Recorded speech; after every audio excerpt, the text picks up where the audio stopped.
जय गुरु जी, शुक्राना गुरु जी, अनंतम शुक्राना गुरु जी। सारी संगत को भी मेरा सुमन आंटी का प्यार भरा जय गुरु जी।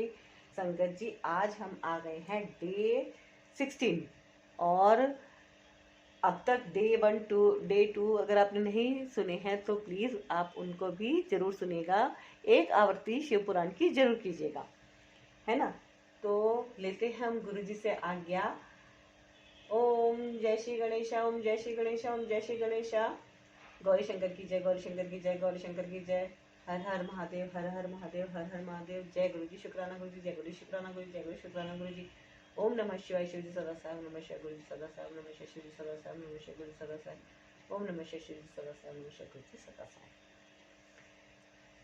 आप सब भी शिव पुराण का ध्यान कीजिए, दर्शन कर लीजिए, माथा टेकिए और गुरुजी ब्लेसिंग कल्याण गीता चैनल को आपने अभी तक सब्सक्राइब नहीं किया है तो अभी जरूर कर लीजिए। कर लिया तो आपको बहुत बहुत धन्यवाद।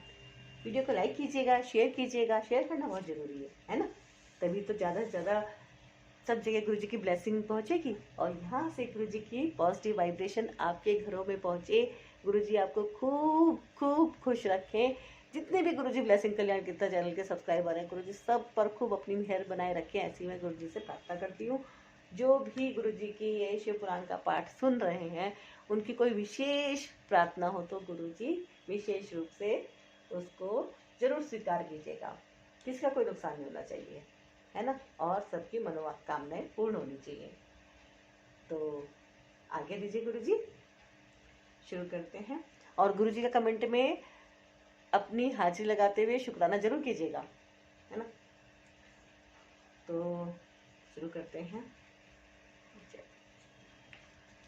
देवताओं सहित ब्रह्मा का विष्णु लोक में जाकर अपना दुख निवेदन करना, श्री विष्णु का उन्हें शिव से क्षमा मांगने की अनुमति दे उनको साथ ले कैलाश पर जाना तथा भगवान शिव से मिलना।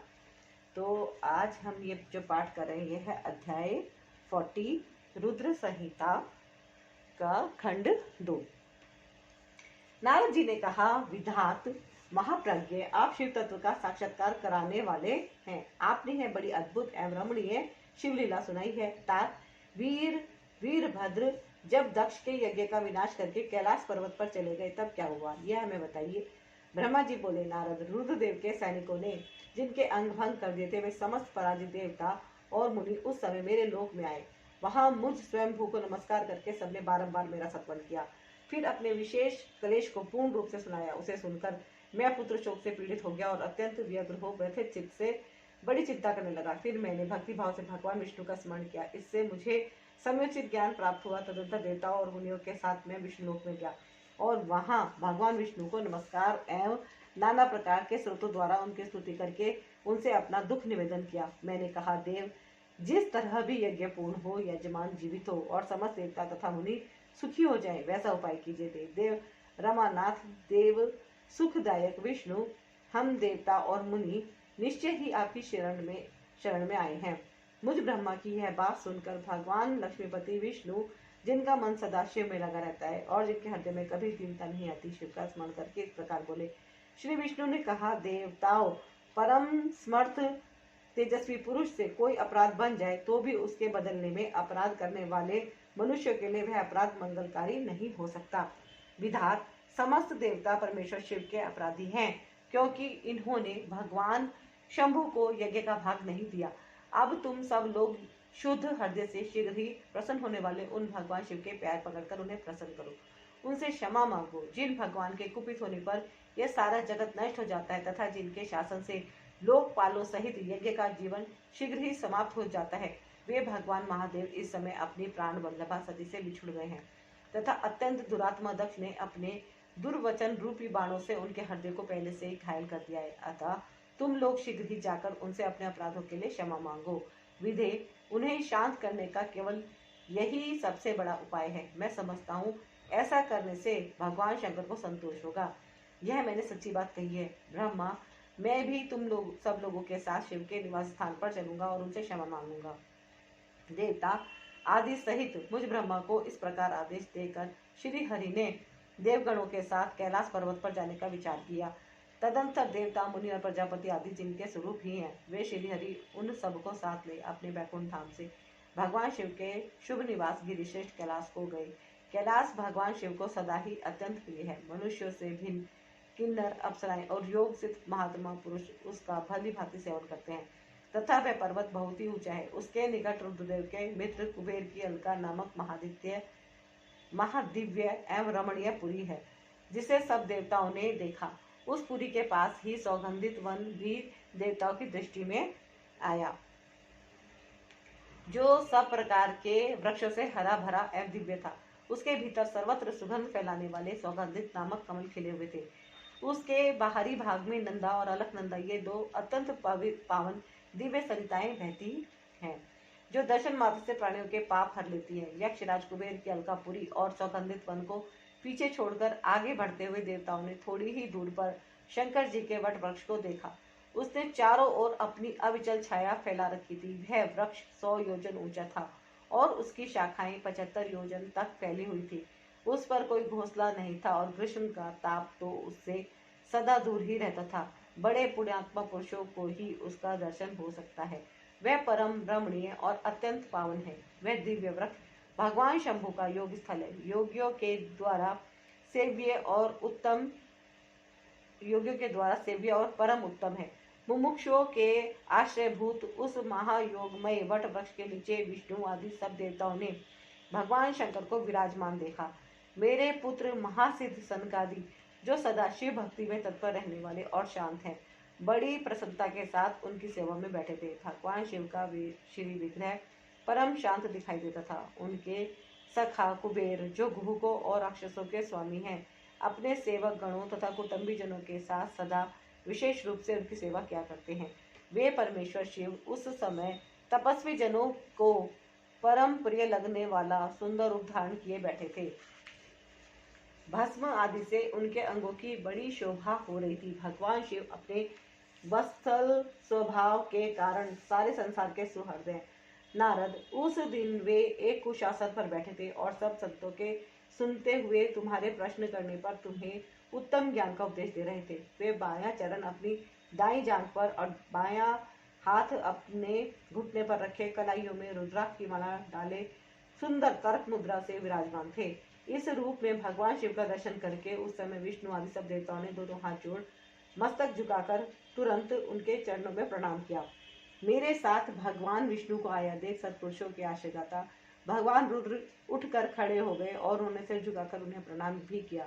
फिर विष्णु आदि सब देवताओं ने जब भगवान शिव को प्रणाम कर लिया, तब उन्होंने मुझे नमस्कार किया और ठीक उसी तरह जैसे लोगों को उत्तम गति प्रदान करने वाले भगवान विष्णु प्रजापति कश्यप को प्रणाम करते हैं, तत्पश्चात देवताओं, सिद्धों, गणाधीशों और महर्षियों से नमस्कृत तथा स्वयं भी श्री विष्णु को एवं मुझको नमस्कार करने वाले भगवान शिव से श्री हरि ने आदर पूर्वक वार्तालाप आरंभ किया। अध्याय 40 समाप्त हुआ। रुद्र संहिता खंड 2। बोलो शिव शंकर भगवान की जय, गौरी शंकर की जय, शिव परिवार की जय। हर हर महादेव, हर हर महादेव, हर हर महादेव। जय गुरु जी, शुक्रान गुरु जी, जय गुरु शुक्रान गुरु जी, जय गुरु शुक्रान गुरु जी। ओम नमः शिवाय। शिव जी सदा साहब नमः, गुरु जी सदा साहब नमः, शिव जी सदा साहब नमः, गुरु जी सदा साहब, शिव जी सदा साहब नमः, गुरु जी सदा सहाय। देवताओं द्वारा भगवान शिव की स्तुति। भगवान शिव का देवता आदि के अंगों के ठीक होने और दक्ष के जीवित होने का वरदान देना। श्री हरि आदि के साथ यज्ञ मंडप में पधार कर शिव का दक्ष को जीवित करना तथा दक्ष और विष्णु आदि के द्वारा उनकी स्तुति। देवताओं ने भगवान शिव की अत्यंत विनय के साथ स्तुति करते हुए अंत में कहा, आप पर उत्कृष्ट परमेश्वर परात्पर तथा परात्परतर हैं। आप सर्वव्यापी विश्व मूर्ति महेश्वर को नमस्कार है। आप विष्णु कलत्र, विष्णु क्षेत्र, भानु, भैरव, शरणागत वत्सल, त्र्यंबक तथा विहरणशील हैं। आप मृत्युंजय हैं। शोक भी आपका ही रूप है। आप त्रिगुण एवं गुणात्मा हैं। चंद्रमा, सूर्य और अग्नि आपके नेत्र हैं। आप सबके कारण तथा धर्म मर्यादा स्वरूप है। आपको नमस्कार है। आपने अपने ही तेज से संपूर्ण जगत को व्याप्त कर रखा है। आप निर्विकार, प्रकाश पूर्ण, चिदानंद स्वरूप पर ब्रह्म परमात्मा है। महेश्वर, ब्रह्मा, विष्णु, इंद्र और चंद्र आदि समस्त देवता तथा मुनि आपसे ही उत्पन्न हुए हैं। क्योंकि आप अपने शरीर को 8 भागों में विभक्त करके समस्त संसार का पोषण करते हैं, इसलिए अष्टमूर्ति कहलाते हैं। आप ही सबके आदि कारण करुणामय ईश्वर हैं। आपके भय से यह वायु चलती है। आपके भय से अग्नि जलाने का काम करती है। आपके भय से सूर्य तपता है और आपके ही भय से मृत्यु सब और दौड़ती है। दया सिंधु महेशान परमेश्वर प्रसन्न होइए। हम नष्ट और अचेत हो रहे हैं, अतः सदा ही हमारी रक्षा कीजिए, रक्षा कीजिए। नाथ करुणा निधे शंभु, आपने अब तक नाना प्रकार की आपत्तियों से जिस तरह हमें सदा सुरक्षित रखा है, उसी तरह आज भी आप हमारी रक्षा कीजिए। नाथ दुर्गेश, आप शीघ्र कृपा करके इस अपूर्ण यज्ञ का और प्रजापति दक्ष का भी उद्धार कीजिए। भक्त को अपनी आंखें मिल जाएं, यजमान दक्ष जीवित हो जाए, पूषा के दांत जम जाएं और भृगु की दाढ़ी मुझ पहले जैसी हो जाए। शंकर, आयुधों और पत्थरों की वर्षा से जिनके अंग भंग हो गए हैं, उन देवता आदि पर आप सर्वथा अनुग्रह करें, जिससे उन्हें पूर्णता आरोग्य लाभ हो। नाथ, यज्ञ कर्म पूर्ण होने पर जो कुछ शेष रहे वह सब आपका पूरा पूरा भाग हो, उसमें और कोई हस्तक्षेप ना करे। रुद्रदेव, आपके भाग से ही यज्ञ पूर्ण हो, अन्यथा नहीं। ऐसा कहकर मुझ ब्रह्मा के साथ सभी देवता अपराध क्षमा कराने के लिए उद्धत हो हाथ जोड़ भूमि पर दंड के समान पड़ गए। ब्रह्मा जी कहते हैं, नारद, मुझ ब्रह्मा, लोकपाल, प्रजापति तथा मुनियों सहित श्रीपति विष्णु के अनुनय विनय करने पर परमेश्वर शिव प्रसन्न हो गए। देवताओं को आश्वासन दे हंसकर उन पर परम अनुग्रह करते हुए करुणा निधान परमेश्वर शिव ने कहा। श्री महादेव जी बोले, सुरश्रेष्ठ ब्रह्मा और विष्णुदेव, आप दोनों सावधान होकर मेरी बात सुने। मैं सच्ची बात कहता हूँ तात, आप दोनों की सभी बातों को मैंने सदा माना है। दक्ष के यज्ञ का यह विध्वंस मैंने नहीं किया है। दक्ष स्वयं ही दूसरों से द्वेष करते हैं। दूसरों के प्रति जैसा बर्ताव किया जाएगा वह अपने लिए ही फलित होगा। अतः ऐसा कर्म कभी नहीं करना चाहिए जो दूसरों को कष्ट देने वाला हो।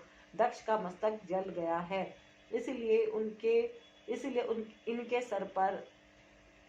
के स्थान में बकरे का सिर जोड़ दिया जाए। भग देवता मित्र की आंख से अपने यज्ञ भाग को देखे। तात, कुशा नामक देवता जिनके दांत टूट गए, यजमान के दांतों से भली भांति पिसे हुए यज्ञान का भक्षण करे। यह मैंने सच्ची बात बताई है। मेरा विरोध करने वाले भृगु की दाढ़ी के स्थान में बकरे की दाढ़ी लगा दी जाए। शेष सभी देवताओं के जिन्होंने मुझे यज्ञ भाग के रूप में यज्ञ की अभिष्ट वस्तुएं दी हैं, सारे अंग पहले की भांति ठीक हो जाएं। उधर्वियों आदि याज्ञिकों में से जिनकी भुजाएं टूट गई हैं, वे अश्विनी कुमारों की भुजाओं से, और जिनके हाथ नष्ट हो गए हैं, वे पूषा के हाथों से अपने काम चलाएं। यह मैंने आप लोगों के प्रेमवश कहा है। ब्रह्मा जी कहते हैं, नारद, ऐसा कहकर वेद का अनुसरण करने वाले सुर सम्राट चराचरपति दयालु परमेश्वर महादेव जी चुप हो गए। भगवान शंकर का वह भाषण सुनकर श्री विष्णु और ब्रह्मा सहित संपूर्ण देवता संतुष्ट हो उन्हें तत्काल साधुवाद देने लगे। तदंतर भगवान शंभु को आमंत्रित करके मुझ ब्रह्मा और देव ऋषियों के साथ श्री विष्णु अत्यंत हर्षपूर्वक पुनः दक्ष की यज्ञशाला की ओर चले। इस प्रकार उनकी प्रार्थना से भगवान शंभु विष्णु आदि देवताओं के साथ कनखल में स्थित प्रजापति दक्ष की यज्ञशाला में पधारे। उस समय रुद्रदेव ने वहां यज्ञ का और विशेष देवताओं तथा ऋषियों का जो वीरभद्र के द्वारा विध्वंस किया गया था उसे देखा। स्वाहा, स्वधा, पूषा, तुष्टि, धृति, सरस्वती, अन्य समस्त ऋषि, पितर, अग्नि तथा अन्य बहुत से यक्ष, गंधर्व और राक्षस वहां पड़े थे। उनमें से कुछ लोगों के अंग तोड़ डाले गए थे, कुछ लोगों के बाल नोच लिए गए थे और कितने ही उस सम्रांगण में अपने प्राणों से हाथ धो बैठे थे। उस यज्ञ की वैसी दुरवस्था देखकर भगवान शंकर ने अपने गणनायक महापराक्रमी वीरभद्र को बुलाकर हंसते हुए कहा, महाभाव वीरभद्र, यह तुमने कैसा काम किया? तात, तुमने थोड़ी देर में देवता तथा ऋषि आदि को बड़ा भारी दंड दे दिया। बस जिसने ऐसा द्रोण कार्य किया, इस विलक्षण यज्ञ का आयोजन किया और जिसे ऐसा फल मिला, उस दक्ष को तुम शीघ्र यहाँ ले आओ। भगवान शंकर के ऐसा कहने पर वीरभद्र ने बड़ी उतावली के साथ दक्ष का धड़ लाकर उनके सामने डाल दिया। ये देखिए आप पिक्चर, इसमें दक्ष के उस शव को सिर से रहित देख लोक कल्याणकारी भगवान शंकर ने आगे खड़े हुए वीरभद्र से हंसकर पूछा, दक्ष का सिर कहाँ है? तब प्रभावशाली वीरभद्र ने कहा, प्रभु शंकर, मैंने तो उसी समय दक्ष के सिर को आग में होम दिया था। वीरभद्र की यह बात सुनकर भगवान शंकर ने देवताओं को प्रसन्नतापूर्वक वैसी आज्ञा दी जो पहले दे रखी थी। भगवान भव ने उस समय जो कुछ कहा उसकी मेरे द्वारा पूर्ति कराकर श्री हरि आदि सब देवताओं ने भृगु आदि सबको शीघ्र ठीक कर दिया। तदंतर शंभु के आदेश से प्रजापति के धड़ के साथ यज्ञ पशु बकरे का सिर जोड़ दिया गया। उस सिर के जोड़े जाते ही शंभु की शुभ दृष्टि पड़ने से प्रजापति के शरीर में प्राण आ गए और वे तत्काल सोकर जगे हुए पुरुष की भांति उठकर खड़े हो गए। उठते ही उन्होंने अपने सामने करुणानिधि भगवान शंकर को देखा।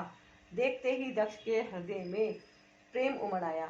उस प्रेम ने उनके अंतःकरण को निर्मल एवं प्रसन्न कर दिया। पहले महादेव जी से द्वेष करने के कारण उनका अंतःकरण मलिन हो गया था, परंतु उस समय शिव के दर्शन से वे तत्काल शरद ऋतु के चंद्रमा की भांति निर्मल हो गए। उनके मन में भगवान शिव की स्तुति करने का विचार उत्पन्न हुआ, परंतु वे अनुरागाधिक्य के कारण तथा अपनी मरी हुई पुत्री का स्मरण करके व्याकुल हो जाने के कारण तत्काल उनका सत्वन न कर सके। थोड़ी देर बाद मन स्थिर होने पर दक्ष ने लज्जित हो लोक शंकर शिव शंकर को प्रणाम किया और उनकी स्तुति आरंभ की। उन्होंने भगवान शंकर की महिमा गाते हुए बारंबार उन्हें प्रणाम किया। फिर अंत में कहा, परमेश्वर, आपने ब्रह्मा होकर सबसे पहले आत्म तत्व का ज्ञान प्राप्त करने के लिए अपने मुख से विद्या, तप और व्रत धारण करने वाले ब्राह्मणों को उत्पन्न किया था।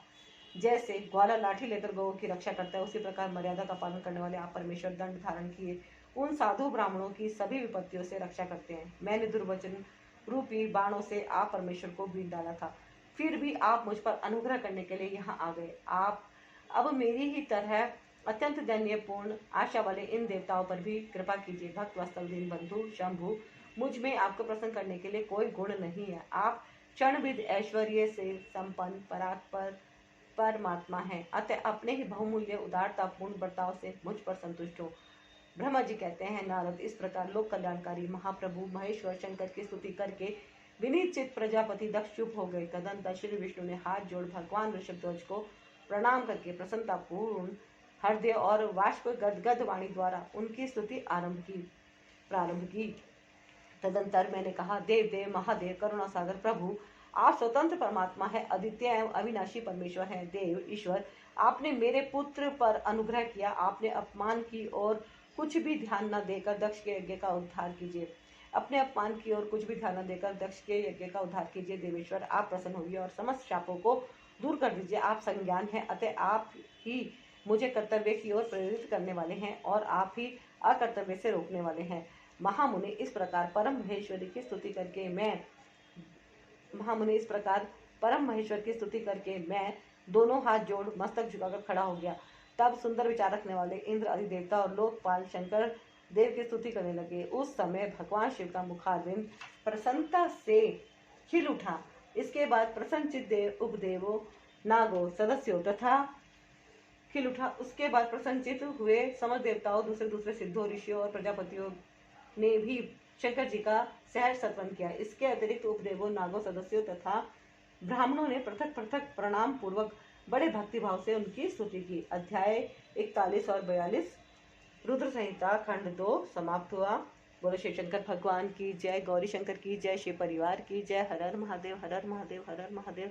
जय गुरु जी, शुक्राना गुरु जी, जय गुरु जी, शुक्राना गुरु जी, जय गुरु जी, शुक्राना गुरु जी। ओम नमः शिवाय, शिव जी सदा साय। ओम नमः शिवाय, गुरु जी सदा साय। ओम नमः शिवाय, शिव जी सदा साय। शिवाय गुरु जी सदा साय। ओम नमः शिवाय, शिव जी सदा साय। ओम नमः शिवाय, गुरु जी सदा सहाय। भगवान शिव का दक्ष को अपनी भक्त वत्सलता, ज्ञानी भक्त की श्रेष्ठता तथा तीनों देवताओं की एकता बताना, दक्ष का अपने यज्ञ को पूर्ण करना, सब देवता आदि का अपने अपने स्थान को जाना, सती खंड का उपसंहार और महात्म्य। ब्रह्मा जी कहते हैं, नारद, इस प्रकार श्री विष्णु के, मेरे, देवताओं और ऋषियों के तथा अन्य लोगों के स्तुति करने पर महादेव जी बड़े प्रसन्न हुए। फिर उन शंभु ने समस्त ऋषियों, देवता आदि को कृपा दृष्टि से देखकर तथा मुझ ब्रह्मा और विष्णु का समाधान करके दक्ष से इस प्रकार कहा। महादेव जी बोले, प्रजापति दक्ष, मैं जो कुछ कहता हूँ सुनो।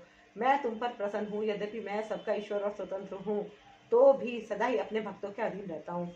4 प्रकार के पुण्यात्मा पुरुष मेरा भजन करते हैं। दक्ष प्रजापति उन चारों भक्तों में पूर्व की अपेक्षा उत्तरोत्तर श्रेष्ठ है। उनमें पहला आर्त, दूसरा जिज्ञासु, तीसरा अर्थार्थी और चौथा ज्ञानी है। पहले के 3 तो सामान्य श्रेणी के भक्त हैं, किंतु चौथा का अपना विशेष महत्व है। उन सब भक्तों में चौथा ज्ञानी ही मुझे अधिक प्रिय है। वह मेरा रूप माना गया है। उससे बढ़कर दूसरा कोई मुझे प्रिय नहीं है। यह मैं सत्य सत्य कहता हूँ। मैं आत्मज्ञ हूँ। वेद वेदांत के पारगामी विद्वान ज्ञान के द्वारा मुझे जान सकते हैं। जिनकी बुद्धि मंद है, वे ही ज्ञान के बिना मुझे पाने का प्रयत्न करते हैं। कर्म के अधीन हुए मूढ़ मानव मुझे वेद, यज्ञ, दान और तपस्या द्वारा भी कभी नहीं पा सकते। देखिए कितनी बड़ी बात है। वेद वेदांत के पारगामी विद्वान ज्ञान के द्वारा मुझे जान सकते हैं। जिनकी बुद्धि मंद है वे ही ज्ञान के बिना मुझे पाने का प्रयत्न करते हैं।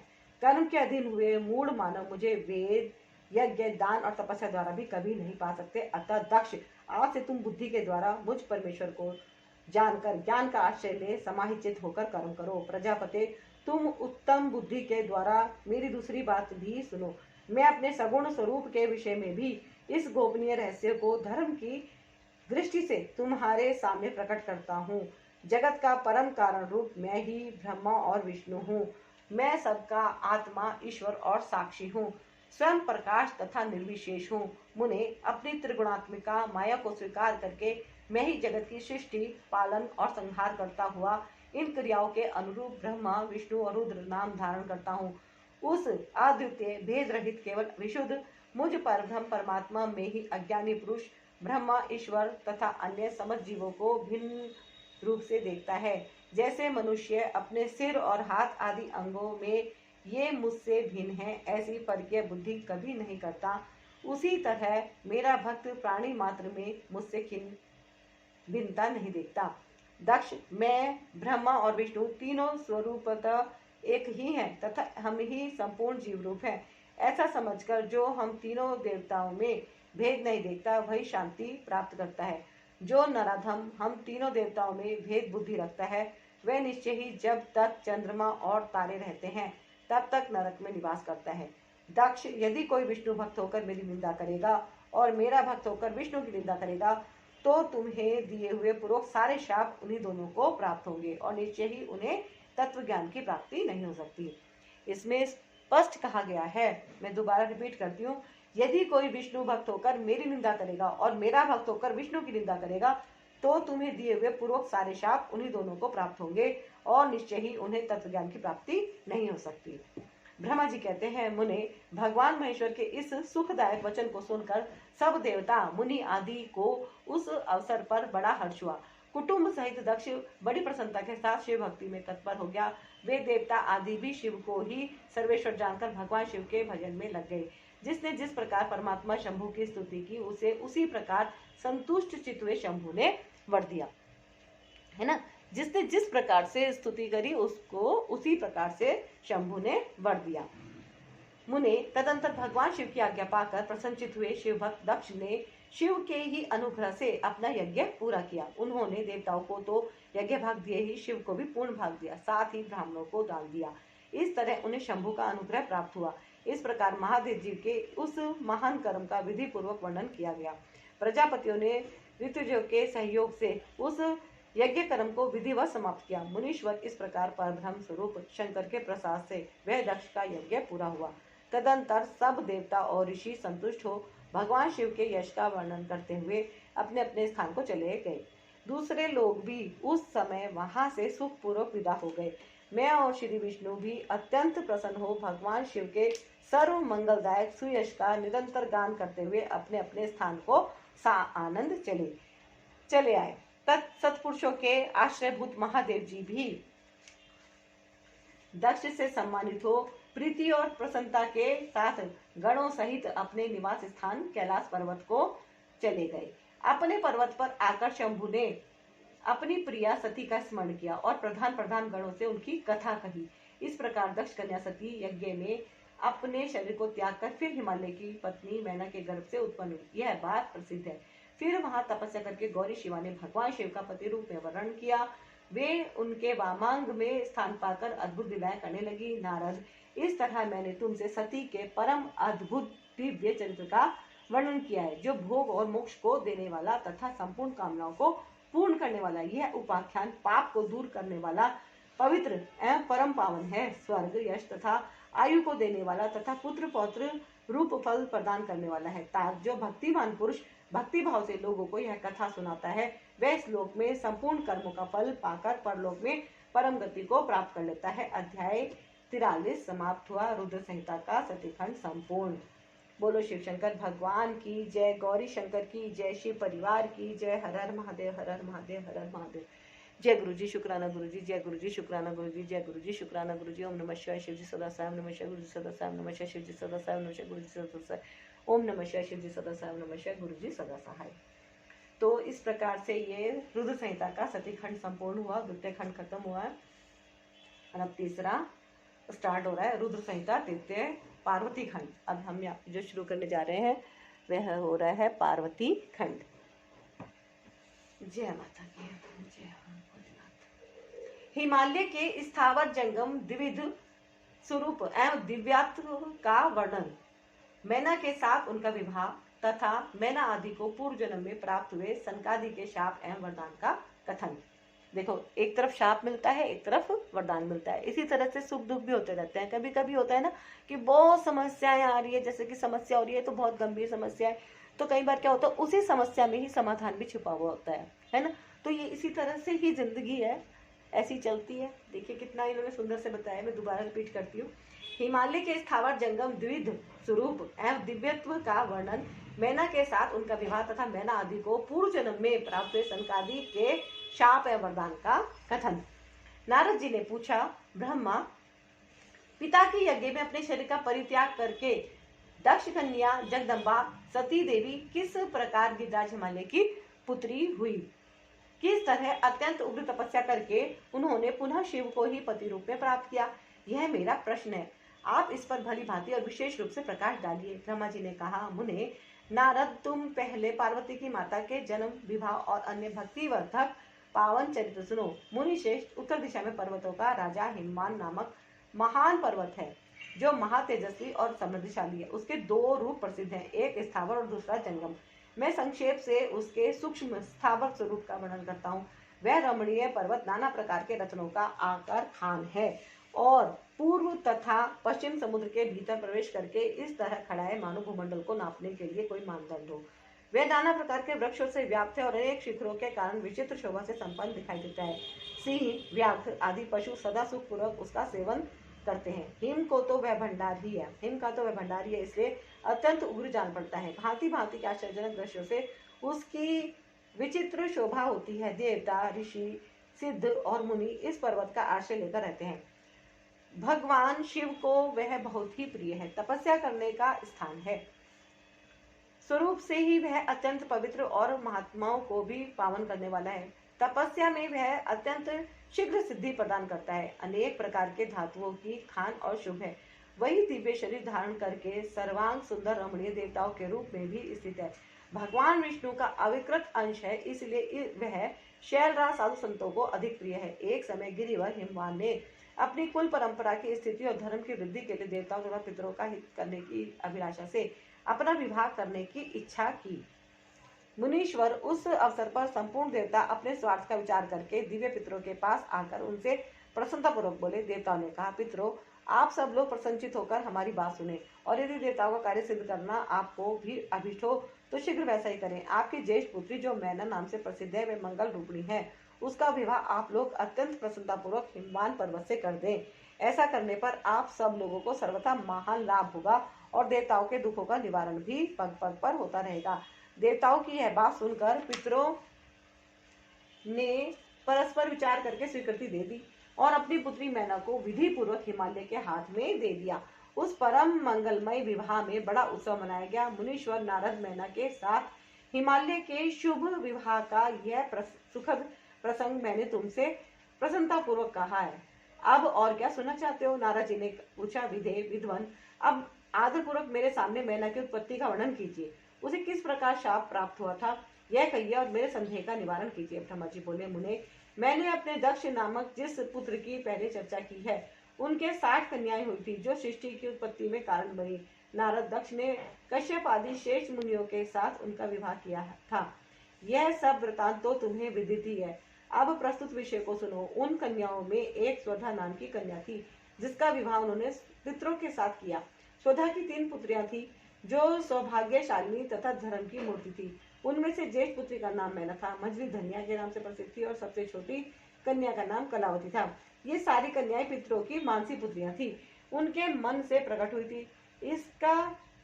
इनका जन्म किसी माता के गर्भ से नहीं हुआ था, अतएव ये अयोनिजा थी, केवल लोक व्यवहार से स्वधा की पुत्री मानी जाती थी। इनके सुंदर नामों का कीर्तन करके मनुष्य संपूर्ण अभिष्ट को प्राप्त कर लेता है। ये सदा संपूर्ण जगत की वंदनीय लोक माताएं और उत्तम अभ्युदय से सुशोभित रहती हैं।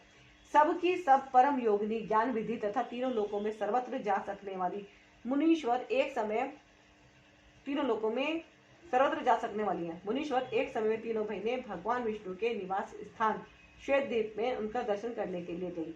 भगवान विष्णु को प्रणाम और भक्तिपूर्वक उनकी स्तुति करके वे उन्हीं की आज्ञा से वहां ठहर गई। उस समय वहां संतों का बड़ा भारी समाज एकत्र हुआ था। मुने, उसी अवसर पर मेरे पुत्र सनकादि सिद्धगण भी वहां गए और श्री हरि की स्तुति वंदना करके उन्हीं की आज्ञा से वहां ठहर गए। सनकादि मुनि देवताओं के आदि पुरुष और संपूर्ण लोकों में वंदित हैं। वे सब वहां आकर खड़े हुए। उस समय श्वेतद्वीप के सब लोग उन्हें देख प्रणाम करते हुए उठकर खड़े हो गए, परंतु ये तीनों बहनें उन्हें देखकर भी वहां नहीं उठी।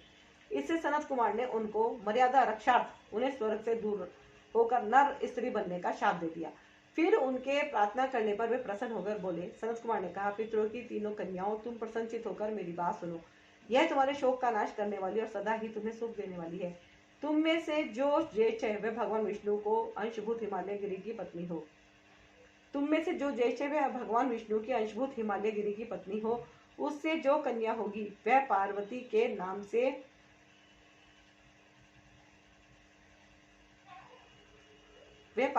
से व्याख्यात होगी। पितरों की दूसरी प्रिय कन्या योगिनी धन्या राजा जनक की पत्नी होगी।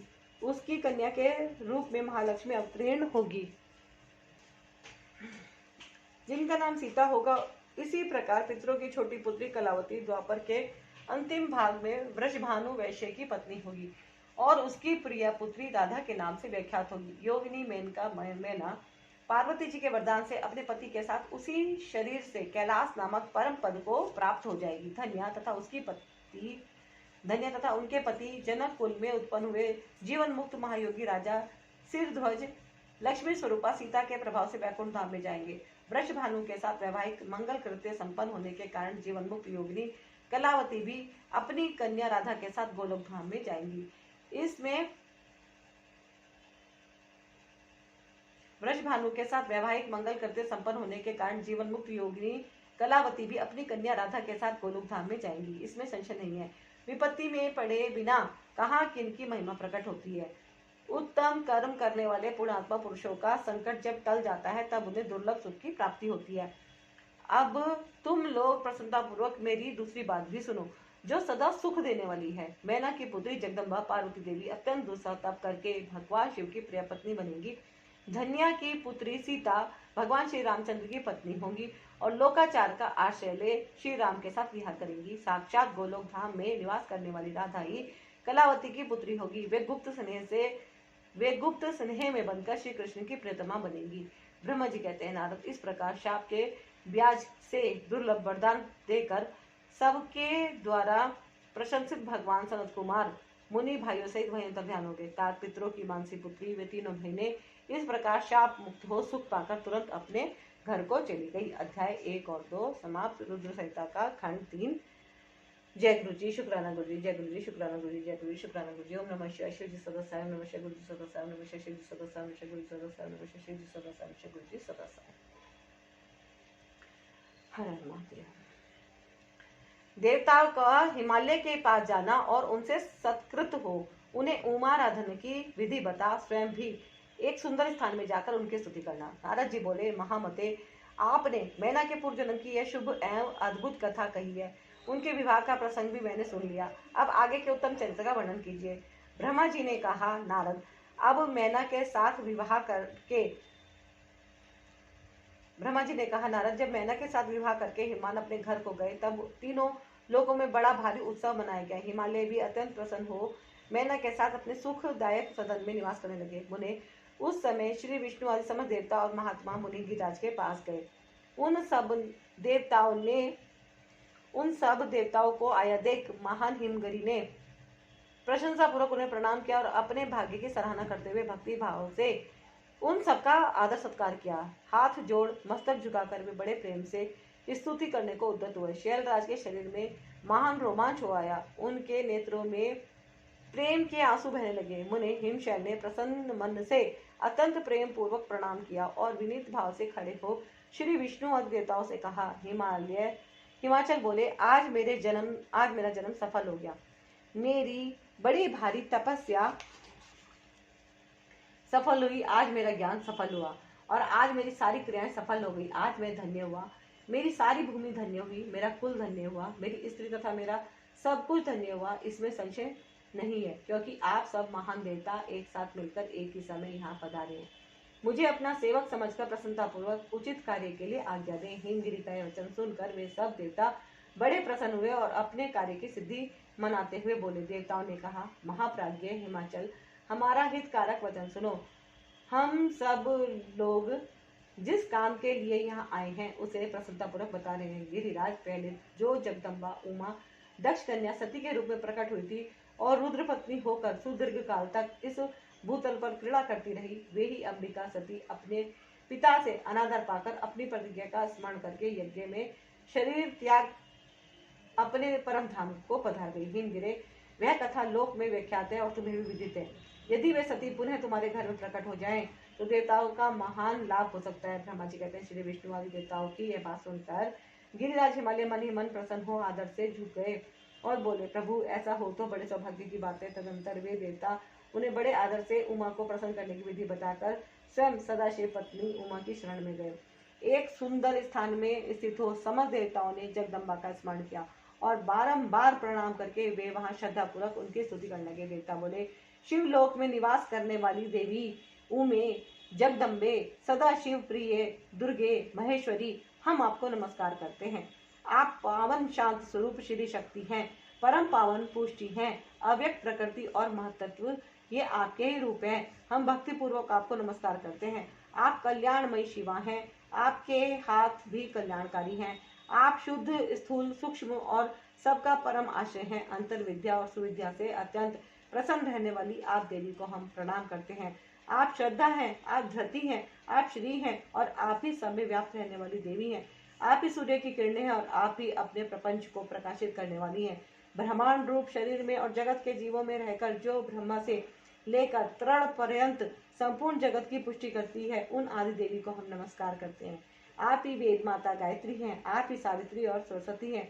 आप ही संपूर्ण जगत के लिए वार्ता नामक वृत्ति हैं और आप ही धर्म स्वरूपा वेद त्रयी हैं। आप ही संपूर्ण भूतों में निद्रा बनकर रहती हैं, उनकी शुद्धा और तृप्ति भी आप ही हैं। आप ही तृष्णा, कांति, छवि, तुष्टि और सदा संपूर्ण आनंद को देने वाली हैं।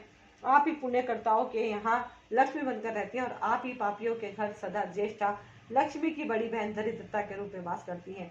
आप ही संपूर्ण जगत की शांति हैं। आप ही धारण करने वाली धात्री एवं प्राणों का पोषण करने वाली शक्ति हैं।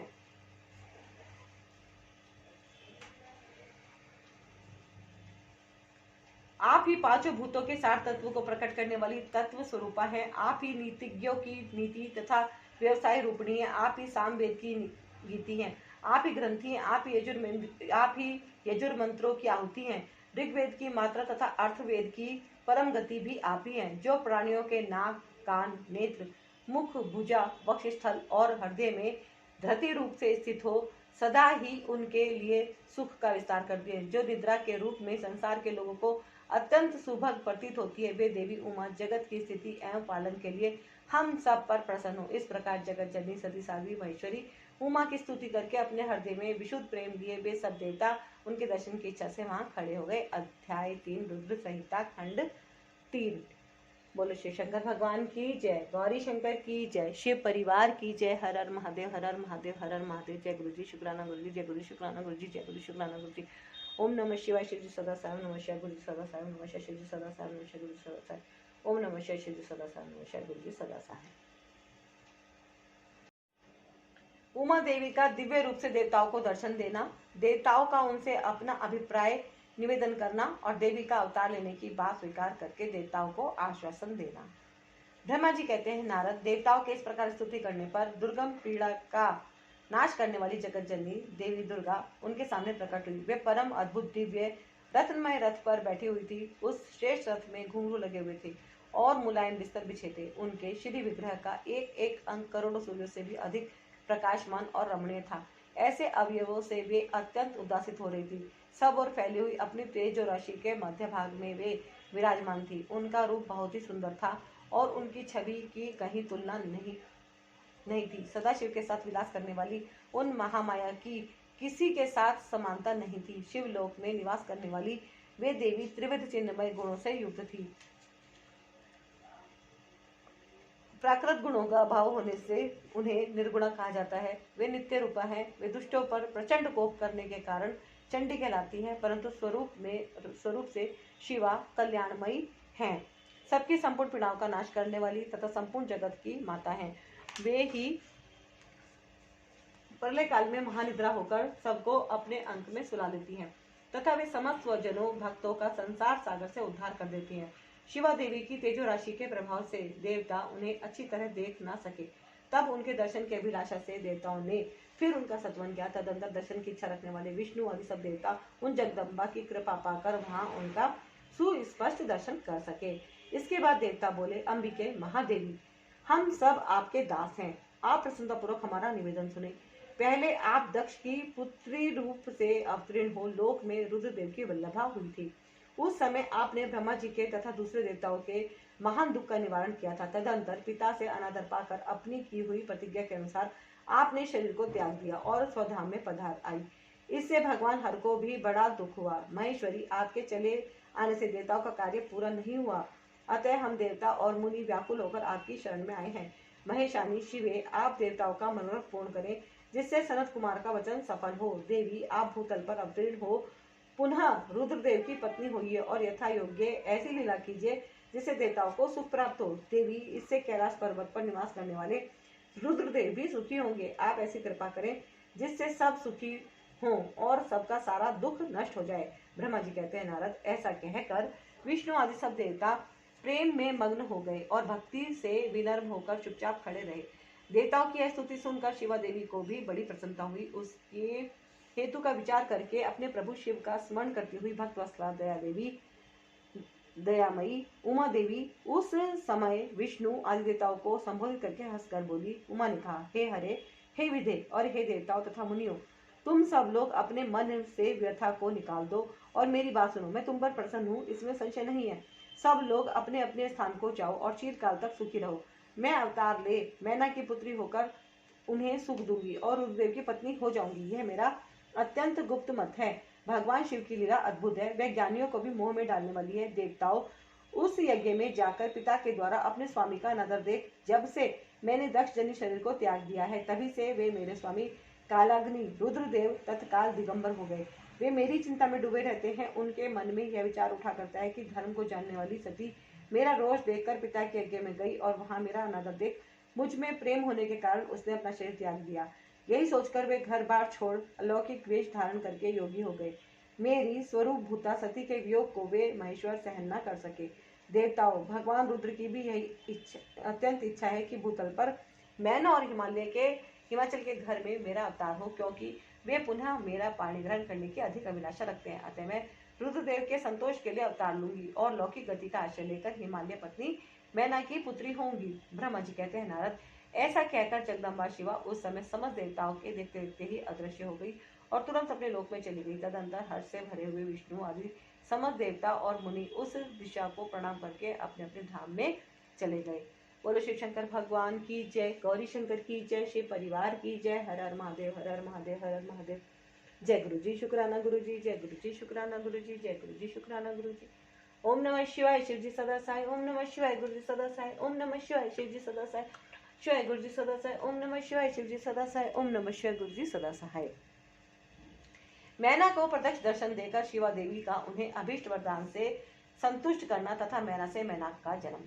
नारद जी ने पूछा, पिताजी, जब देवी दुर्गा अंतर्ध्यान हो गई और देवगण अपने अपने धाम को चले गए, उसके बाद क्या हुआ? ब्रह्मा जी ने कहा, मेरे पुत्रों में श्रेष्ठ विप्रवर नारद जब विष्णु आदि देव समुदाय हिमालय और मैना को देवी की आराधना का उपदेश दे चले गए, तब गिरिराज हिमालय और मैना दोनों दंपति ने बड़ी भारी तपस्या आरंभ की। वे दिन रात शंभु और शिवा का चिंतन करते हुए अभियुक्त चित्त से नित्य उनकी सम्यक रीति से आराधना करने लगे। हिमवान की पत्नी मैना बड़ी प्रसन्नता से शिव सहित शिवा देवी की पूजा करने लगी। वे उन्हीं के संतोष के लिए सदा ब्राह्मणों को दान देती रहती थी। मन में संतान की कामना ले मैना चैत्र मास के आरंभ से लेकर 27 वर्षों तक प्रतिदिन तत्परता पूर्वक शिवा देवी की पूजा और आराधना में लगी रही। वे अष्टमी को उपवास करके नवमी को लड्डू बलि लड्डू, बलि सामग्री, पीठी, खीर और गंध पुष्प आदि देवी को भेंट करती थी। गंगा के किनारे औषधि प्रस्थ में उमा की मिट्टी की मूर्ति बनाकर नाना प्रकार की वस्तुएं समर्पित करके उसकी पूजा करती थी। मैना देवी कभी निराहार रहती, कभी व्रत के नियमों का पालन करती, कभी जल पीकर रहती और कभी हवा पीकर रह जाती थी। विशुद्ध तेज से दमकती हुई दीप्तिमती मैना ने प्रेम पूर्वक शिवा में चित्र लगाए 27 वर्ष व्यतीत कर दिए। 27 वर्ष पूरे होने पर जगन्मयी शंकर कामनी जगदम्बा उमा अत्यंत प्रसन्न हुई। मैना की उत्तम भक्ति से संतुष्ट हुए परमेश्वरी देवी उन पर अनुग्रह करने के लिए उनके सामने प्रकट हुई। तेजो मंडल के बीच में विराजमान तथा दिव्य अवयवों से संयुक्त उमा देवी प्रत्यक्ष दर्शन दे मैना से हंसती हुई बोली। देवी ने कहा, गिरिराज हिमालय की रानी महासाध्वी मैना, मैं तुम्हारी तपस्या से बहुत प्रसन्न हूँ। तुम्हारे मन में जो अभिलाषा हो उसे कहो। मैना, तुमने तपस्या, व्रत और समाधि के द्वारा जिस जिस वस्तु के लिए प्रार्थना की है वह सब मैं तुम्हें दूंगी। तब मैना ने प्रत्यक्ष प्रकट हुई कालिका देवी को देखकर प्रणाम किया और इस प्रकार कहा।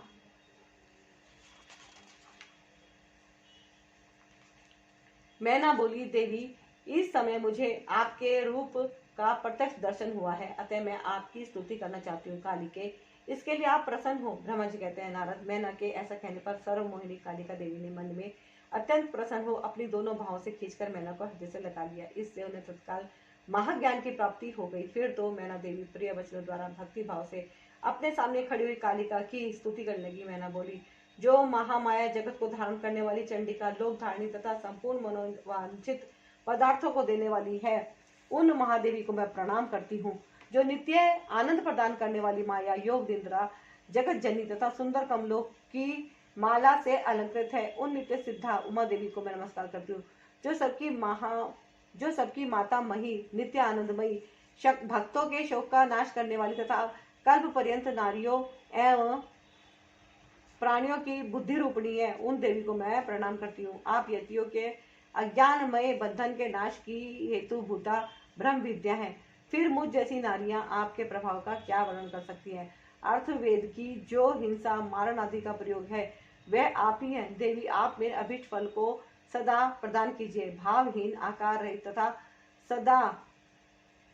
तथा अदृश्य नित्य तन मात्राओं से आप ही पंचभूतों के समुदाय को संयुक्त करती हैं। आप ही उनकी शाश्वत शक्ति हैं। आपका स्वरूप नित्य है। आप समय समय पर योग युक्त एवं समर्थ नारी के रूप में प्रकट होती हैं। आप ही जगत की योनि और आधार शक्ति हैं। आप ही प्राकृत तत्वों से परे नित्य प्रकृति कही गई है, जिसके द्वारा ब्रह्मा के स्वरूप को वश में किया जाता है, जाना जाता है। वह नित्या विद्या आप ही है। मात, आज मुझ पर प्रसन्न हुई। आप ही अग्नि के भीतर व्याप्त उग्र दाहिका शक्ति है। आप ही सूर्य किरणों में स्थित प्रकाशिका शक्ति है। चंद्रमा में जो आहादिका शक्ति है वह भी आप ही है। ऐसी आप चंडी देवी का मैं सत्वन और वंदन करती हूँ। आप स्त्रियों को बहुत प्रिय है। ऊर्ध्वरेता ब्रह्मचारियों की ध्येय भूता नित्या ब्रह्म शक्ति भी आप ही है। संपूर्ण जगत की वांछा तथा श्री हरि की माया भी आप ही है। जो देवी इच्छा अनुसार रूप धारण करके सृष्टि पालन और संहारमयी हो उन कार्यों का संपादन करती है तथा ब्रह्मा, विष्णु एवं रुद्र के शरीर को भी हेतुभूता है, वे आप ही हैं। देवी, आज आप मुझ पर प्रसन्न हो। आपको पुनः मेरा नमस्कार है। ब्रह्मा जी कहते हैं, नारद, मैना के इस प्रकार स्तुति करने पर दुर्गा कालिका ने पुनः उन मैना देवी से कहा, तुम अपना मनोवांछित वर मांग लो। हिमाचल प्रिय, तुम मुझे प्राणों के समान प्यारी हो। तुम्हारी जो इच्छा हो वह मांगो, उसे मैं निश्चय ही दे दूंगी। तुम्हारे लिए मुझे कुछ भी अदे नहीं है। महेश्वरी उमा का यह अमृत के समान मधुर वचन सुनकर हिमगिरी कामनी मैना बहुत संतुष्ट हुई और इस प्रकार बोली, शिवे, आपकी जय हो। उत्कृष्ट ज्ञान वाली महेश्वरी जगदम्बिके, यदि मैं वर पाने के योग्य हूँ तो फिर आपसे श्रेष्ठ वर मांगती हूँ। जगदम्बे, पहले तो मुझे 100 पुत्र हो, उन सबकी बड़ी आयु हो, वे बल पराक्रम से युक्त तथा रिद्धि सिद्धि से संपन्न हो। उन पुत्रों के पश्चात मेरे एक पुत्री हो, जो स्वरूप और गुणों से सुशोभित होने वाली हो। वह दोनों कुलों को आनंद देने वाली तथा तीनों लोकों में पूजित हो। जगदम्बिके, शिवे, आप ही देवताओं का कार्य सिद्ध करने के लिए मेरी पुत्री तथा रुद्रदेव की पत्नी होइए और तदनुसार लीला कीजिए। ब्रह्मा जी कहते हैं, नारद, मेनका की बात सुनकर प्रसन्न हृदया देवी उमा ने उनके मनोरथ को पूर्ण करने के लिए मुस्कुराकर कहा। देवी बोली, पहले तुम्हें 100 बलवान पुत्र होंगे, उनमें भी एक सबसे अधिक बलवान और प्रधान होगा।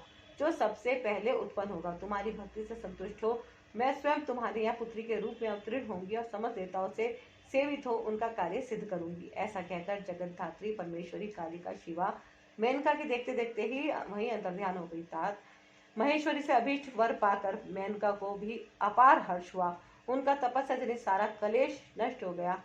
मुने फिर काल कर्म से मैना के गर्भ रहा और वह प्रतिदिन बढ़ने लगा।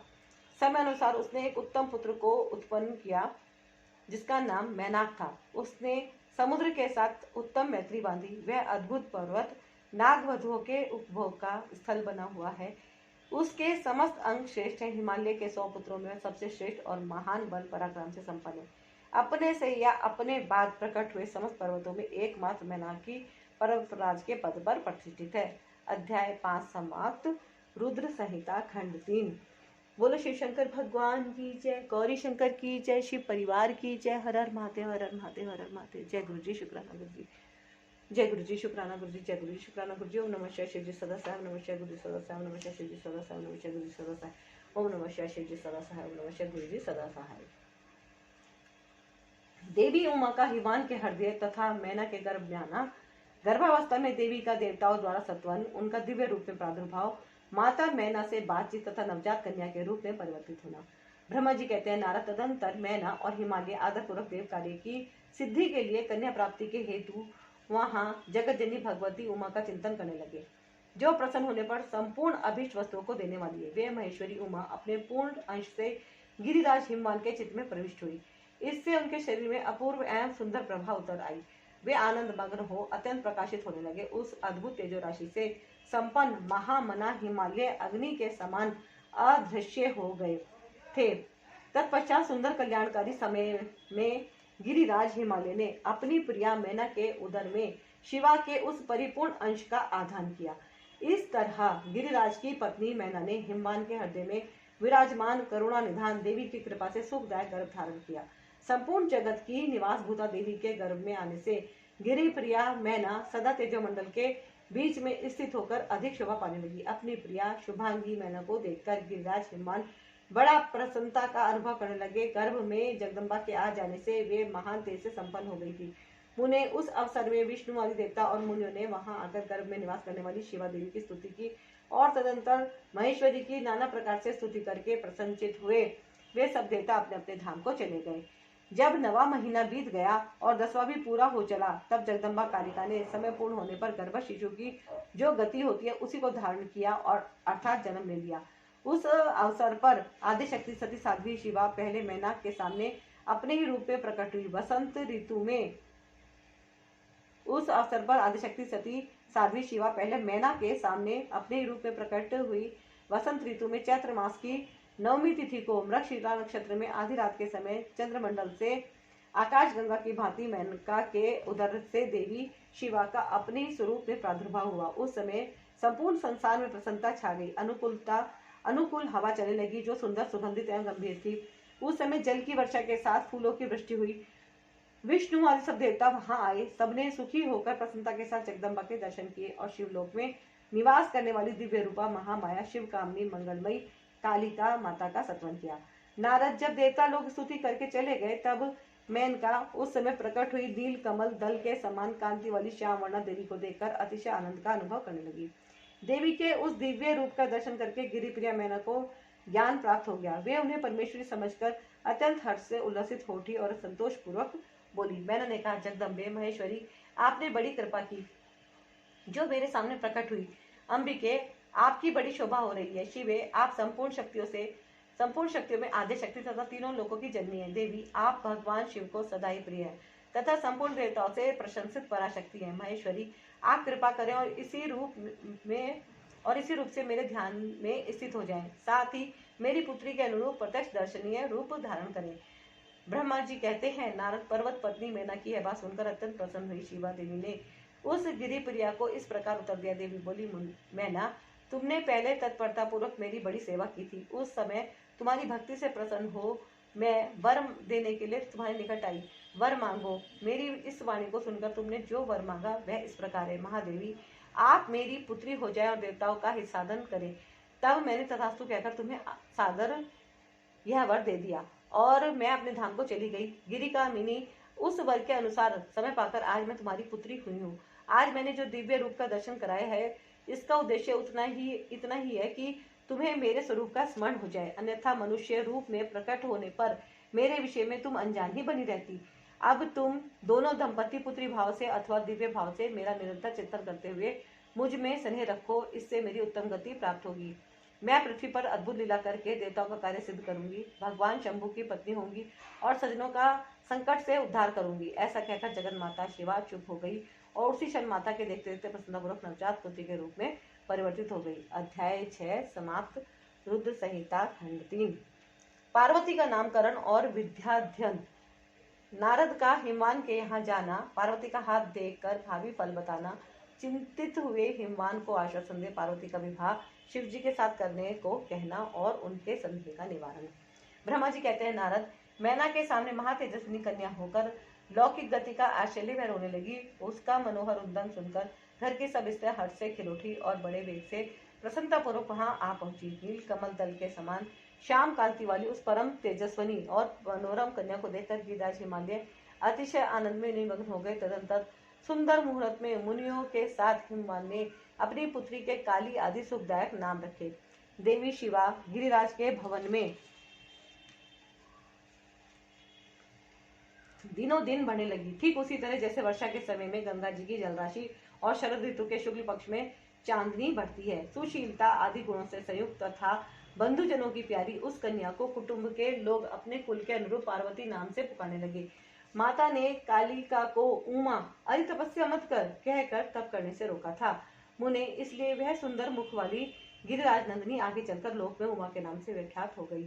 नारद तदंतर जब विद्या के उपदेश का समय आया, तब शिवा देवी अपने चित्त को एकाग्र करके बड़ी प्रसन्नता के साथ श्रेष्ठ गुरु से विद्या पढ़ने लगी। पूर्व जन्म की सारी विद्याएं उन्हें उसी तरह प्राप्त हो गई जैसे शरद काल में हंसों की पांख अपने आप स्वर्ग गंगा के तट पर पहुंच जाती है और रात्रि में अपना प्रकाश स्वतः महाऔषधियों को प्राप्त हो जाता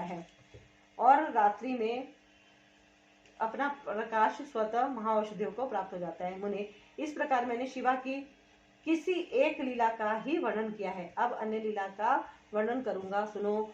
एक समय की बात है, तुम भगवान शिव की प्रेरणा से प्रसन्नतापूर्वक हिमाचल के घर गए। मुने, तुम शिव तत्व के ज्ञाता और उनकी लीला के जानकारों में श्रेष्ठ हो। नारद गिरिराज हिमालय ने तुम्हें घर पर आया देख प्रणाम करके तुम्हारी पूजा की और अपनी पुत्री को बुलाकर उससे तुम्हारे चरणों में प्रणाम करवाया। मुनीश्वर फिर स्वयं ही तुम्हें नमस्कार करके हिमाचल ने अपने सौभाग्य की सराहना की और अत्यंत मस्तक झुका हाथ जोड़कर तुमसे कहा। हिमालय बोले, हे मुने नारद, हे ब्रह्मपुत्रों में श्रेष्ठ ज्ञानवान प्रभु, आप सर्वज्ञ हैं और कृपा पूर्वक दूसरों के उपकार में लगे रहते हैं। मेरी पुत्री की जन्म कुंडली में जो गुण दोष हो उसे बताइए। मेरी बेटी किसकी सौभाग्यवती प्रिय पत्नी होगी? ब्रह्मा जी कहते हैं, मुनिश्रेष्ठ, तुम बातचीत में कुशल और कौतुकी तो हो ही। गिरिराज हिमालय के ऐसा कहने पर तुमने कालिका का हाथ देखा और उसके संपूर्ण अंगों पर विशेष रूप से दृष्टिपात करके हिमालय से इस प्रकार कहना आरंभ किया। नारद बोले, शैलराज और मैना, आपकी यह पुत्री चंद्रमा की आदि कला के समान बड़ी है। समस्त शुभ लक्षणा इसके अंगों की शोभा बढ़ाते हैं। यह अपने पति के लिए अत्यंत सुखदायिनी होगी और माता पिता की भी कीर्ति बढ़ाएगी। संसार की समस्त नारियों में यह परम साध्वी और स्वजनों को सदा महान आनंद देने वाली होगी। गिरिराज, तुम्हारी पुत्री के हाथों में सब उत्तम लक्षण ही विद्यमान है, केवल एक रेखा विलक्षण है। इसका यथार्थ फल सुनो। इसे ऐसा पति प्राप्त होगा जो योगी, नंग धड़ंग रहने वाला, निर्गुण और निष्काम होगा। उसके ना माँ होगी ना बाप, उसे मान सम्मान का भी कोई ख्याल नहीं रहेगा और वह सदा अमंगल वेश धारण करेगा। ब्रह्मा जी कहते हैं, नारद, तुम्हारी इस बात को सुन और सत्य मानकर मैना तथा हिमाचल दोनों पति पत्नी बहुत दुखित हो हुए, परंतु जगदम्बा शिवा तुम्हारे ऐसे वचन को सुनकर लक्षणों द्वारा उस भावी पति को शिव मानकर मन ही मन हर्ष से खिल उठी। नारद जी की बात कभी झूठ नहीं हो सकती है सोचकर शिवा भगवान शिव के युगल चरणों में संपूर्ण हृदय से अत्यंत स्नेह करने लगी। नारद, उस समय मन ही मन दुखी हो हिमवान ने तुमसे कहा, मुने, उस रेखा का फल सुनकर मुझे बड़ा दुख हुआ है। मैं अपनी पुत्री को उससे बचाने के लिए क्या उपाय करूं? मुने, तुम महान कौतुक करने वाले और वार्तालाप विशारद हो। हिमवान की बात सुनकर अपने मंगलकारी वचनों द्वारा उनका हर्ष बढ़ाते हुए तुमने इस प्रकार कहा। नारद बोले, गिरिराज, तुम स्नेह पूर्वक सुनो, मेरी बात सच्ची है, वह झूठ नहीं होगी। हाथ की रेखा ब्रह्मा जी की लिपि है, निश्चय ही वह मिथ्या नहीं हो सकती। अतः शैल प्रवर इस कन्या को वैसा ही पति मिलेगा, इसमें संशय नहीं है। परंतु इस रेखा के कुफल से बचने के लिए एक उपाय भी है, उसे प्रेम पूर्वक सुनो, उसे करने से तुम्हें सुख मिलेगा। मैंने जैसा वर का निरूपण किया है वैसे ही भगवान शंकर हैं। वे सर्व समर्थ हैं और लीला के लिए अनेक रूप धारण करते रहते हैं। उनमें समस्त कुलक्षण सद्गुणों के समान हो जाएंगे। समर्थ पुरुष में कोई दोष भी हो तो वह उसे दुख नहीं देता, असमर्थ के लिए ही वह दुखदायक होता है। इस विषय में सूर्य, अग्नि और गंगा का दृष्टांत सामने रखना चाहिए। इसलिए तुम विवेक पूर्वक अपनी कन्या शिवा को भगवान शिव के हाथ में सौंप दो। शिवा को भगवान शिव के हाथ में सौंप दो। भगवान शिव सबके ईश्वर से वे निर्विकार, सामर्थ्यशाली और अविनाशी हैं। वे जल्द ही प्रसन्न हो जाते हैं, अतः शिवा को ग्रहण कर लेंगे, इसमें संशय नहीं है। विशेषतः वे तपस्या से वश में हो जाते हैं। यदि शिवा तप करे तो सब काम ठीक हो जाएगा। सर्वेश्वर शिव सब प्रकार से समर्थ हैं। वे इंद्र के व्रज का भी विनाश कर सकते हैं। ब्रह्मा जी उनके अधीन है तथा वे सबको सुख देने वाले हैं। पार्वती भगवान शंकर की प्यारी पत्नी होगी। वे सदा रुद्रदेव के अनुकूल रहेगी, क्योंकि यह महासाध्वी और उत्तम व्रत का पालन करने वाली है तथा माता पिता के सुख को बढ़ाने वाली है। तपस्या करके भगवान शिव के मन को अपने वश में कर लेगी और वे भगवान भी इसके सिवा किसी दूसरी स्त्री से विवाह नहीं करेंगे। इन दोनों का प्रेम एक दूसरे के अनुरूप है। वैसा उच्च कोटि का प्रेम ना तो किसी का हुआ है, ना इस समय है और ना आगे होगा। गिरिश्रेष्ठ इन्हें देवताओं के कार्य करने हैं। उनके जो जो काम नष्ट प्राय हो गए हैं उन सब का इनके द्वारा पुनः उज्जीवन या उद्धार होगा। आद्रिराज आपकी कन्या को पाकर ही भगवान हर अर्धनारीश्वर होंगे। इन दोनों का पुनः हर्षपूर्वक मिलन होगा। आपकी यह पुत्री अपनी तपस्या के प्रभाव से सर्वेश्वर महेश्वर को संतुष्ट करके उनके शरीर के आधे भाग को अपने अधिकार में कर लेगी, उनका अर्धांग बन जाएगी। गिरि श्रेष्ठ, तुम्हें अपनी यह कन्या भगवान शंकर के सिवा दूसरे किसी को नहीं देनी चाहिए। यह देवताओं का गुप्त रहस्य है, इसे कभी प्रकाशित नहीं करना चाहिए। हिमालय ने कहा, ज्ञानी मुनि नारद, मैं आपको एक बात बता रहा हूँ, उससे प्रेम पूर्वक सुनिए और आनंद का अनुभव कीजिए। सुना जाता है महादेव जी सब प्रकार की आसक्तियों का त्याग करके अपने मन को संयम में रखते हुए नित्य तपस्या करते हैं। देवताओं की भी दृष्टि में नहीं आते। देव ऋषि ध्यान मार्ग में स्थित हुए भगवान शंभु परब्रह्म में लगाए हुए अपने मन को कैसे हटाएंगे, ध्यान छोड़कर विवाह करने को कैसे उद्धत होंगे, इस विषय में मुझे महान संदेह है। दीपक की लौ के समान प्रकाशमान, अविनाशी, प्रकृति से परे, निर्विकार, निर्गुण, सगुण, निर्विशेष और निरह जो परब्रह्म है, वही उनका अपना सदाशिव नामक स्वरूप है। अतः वे उसी का सर्वत्र साक्षात्कार करते हैं, किसी बाह्य अनात्म वस्तु पर दृष्टि नहीं डालते। मुने यहाँ आए हुए किन्नरों के मुख से उनके विषय में नित्य ऐसी ही बात सुनी जाती है। क्या यह बात मिथ्या ही है? विशेषतः यह बात भी सुनने में आती है कि भगवान हर ने पूर्व काल में सती के समक्ष एक प्रतिज्ञा की थी। उन्होंने कहा था, दक्ष कुमारी प्यारी सती, मैं तुम्हारे सिवा दूसरी किसी स्त्री का अपनी पत्नी बनाने के लिए ना वरण करूंगा ना ग्रहण। यह मैं तुमसे सत्य कहता हूँ। इस प्रकार सती के साथ उन्होंने पहले ही प्रतिज्ञा कर ली है। अब सती के मर जाने पर वे दूसरी किसी स्त्री को कैसे ग्रहण करेंगे? यह सुनकर तुम नारद ने कहा, महामते गिरिराज, इस विषय में तुम्हें चिंता नहीं करनी चाहिए। तुम्हारी यह पुत्री काली ही पूर्व काल में दक्ष कन्या सती हुई थी। उस समय इसी का सदा सर्वमंगलमयी सती नाम था। वे सती दक्ष कन्या होकर रुद्र की प्यारी पत्नी हुई थी। उन्होंने पिता के यज्ञ में अनादर पाकर तथा भगवान शंकर का भी अपमान हुआ देख क्रोध पूर्वक अपने शरीर को त्याग दिया था। वे ही सती फिर तुम्हारे घर में उत्पन्न हुई है। तुम्हारी पुत्री साक्षात जगदम्बा शिवा है। यह पार्वती भगवान हर की पत्नी होगी, इसमें संशय नहीं है। नारद, ये सब बातें तुमने हिमवान को विस्तार पूर्वक बताई। पार्वती का वह पूर्व रूप और चरित्र प्रीति को बढ़ाने वाला है। काली के उस संपूर्ण पूर्व वृतांत को तुम्हारे मुख से सुनकर हिमवान अपनी पत्नी और पुत्र के साथ तत्काल संदेह रहित हो गए। इसी तरह तुम्हारे मुख से अपनी उस पूर्व कथा को सुनकर काली ने लज्जा के मारे मस्तक झुका लिया और उसके मुख पर मंद मुस्कान की प्रभा फैल गई। गिरिराज हिमालय पार्वती के उस चरित्र को सुनकर उसके माथे पर हाथ फेरने लगे और मस्तक सूंघकर उसे अपने आसन के पास ही बिठा लिया। नारद, इसके पश्चात तुम उसी क्षण प्रसन्नतापूर्वक स्वर्गलोक को चले गए और गिरिराज हिमवान भी मन ही मन मनोहर आनंद से युक्त हो अपने सर्व संपत्तिशाली भवन में प्रविष्ट हो गए। अध्याय 7 और 8 समाप्त हुआ। रुद्र संहिता खंड 3। बोलो शिव शंकर भगवान की जय, गौरी शंकर की जय, शिव परिवार की जय। हर हर महादेव, हर हर महादेव, हर हर महादेव। जय गुरु जी, शुक्राना गुरु जी, जय गुरु शुक्राना गुरु, जय गुरु शुक्राना गुरु जी। ओम नमः शिवाय। शिव जी सदा साम नमः, गुरु जी सदा साम नमः, शिव जी सदा साम नमः, गुरु जी सदा साम नमः, शिव जी सदा साम नमः, गुरु जी सदा साम। तो आज लेते हैं हम गुरु जी से आज्ञा। जो भी कुछ भूल चुक हुई है प्रभु जी माफ करना।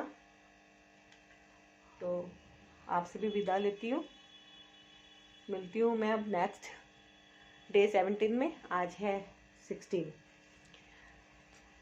तो गुरु जी ब्लेसिंग कल्याण गीता चैनल को आपने अगर सब्सक्राइब कर लिया है तो आपका धन्यवाद, नहीं किया है तो प्लीज़ कर लीजिए।